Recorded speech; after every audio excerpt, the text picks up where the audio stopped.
Dans cette vidéo, je vais aborder une question sur les entretiens d'embauche, comment réussir à bien répondre à la question quelles sont vos qualités ou quels sont vos défauts lors d'un entretien d'embauche. Alors, ce qui se passe très souvent, c'est que les personnes, en tout cas les candidats, ont du mal à répondre à cette question parce que soit ils ont du mal à se valoriser, soit ils ont du mal à avoir une forme d'autocritique euh, et bienveillante surtout pour montrer, parce que cette question, la motivation première de cette question, c'est de savoir si vous pouvez vous auto-évaluer. C'est une question, je dois avouer, qui n'est plus utilisée très souvent dans les entretiens, en tout cas pour les grands recruteurs, parce qu'elle n'apporte, c'est une question piège, elle n'apporte pas beaucoup d'informations. Mais si vous êtes confronté à cette question, il vaut mieux savoir comment bien répondre. Alors, la meilleure manière de répondre à cette question, c'est d'abord de prendre les qualités et de donner deux, trois exemples, en étayant bien comment ces qualités vous ont aidé dans le concret.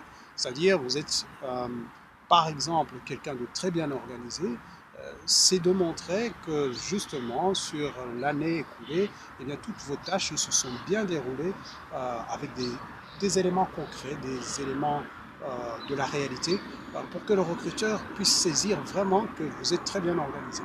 Alors maintenant, là où ça pose problème, c'est au niveau des défauts.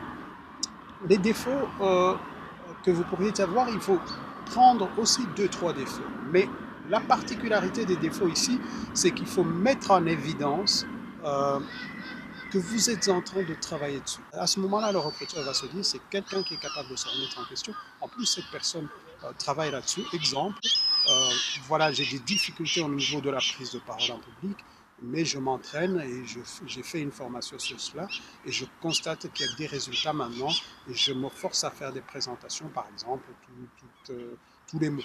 Voilà, ça c'est un élément concret qui va permettre de comprendre que vous avez une faille, mais que vous travaillez dessus. Voilà, c'est une des meilleures façons de répondre à cette question.